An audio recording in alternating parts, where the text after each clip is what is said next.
Breaking news చూస్తున్నాం. తిరుపతి జిల్లా ఎర్రవారిపాలెం మండలంలోని తలకోన జలపాతం వద్ద ఆంక్షలు విధించారు. ఇటీవల కురిసిన వర్షాల ప్రభావంతో తలకోన జలపాతానికి నీటి ప్రవాహం పెరిగింది. నీటి ప్రవాహం పెరగడంతో జలపాతం వద్ద వారం పాటు ఆంక్షలు విధించారు. ముందస్తు చర్యల్లో భాగంగా ఫారెస్ట్ అధికారులు ఆంక్షలు విధించారు.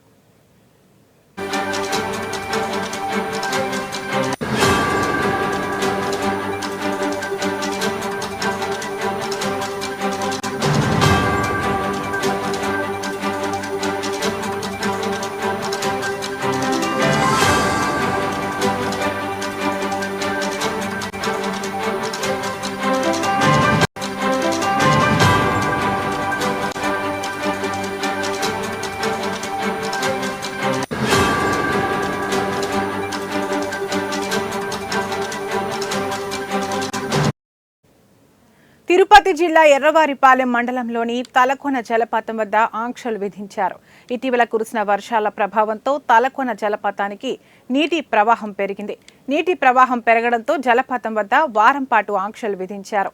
ముందస్తు చర్యల్లో భాగంగా ఫారెస్ట్ అధికారులు ఆంక్షలు విధించారు.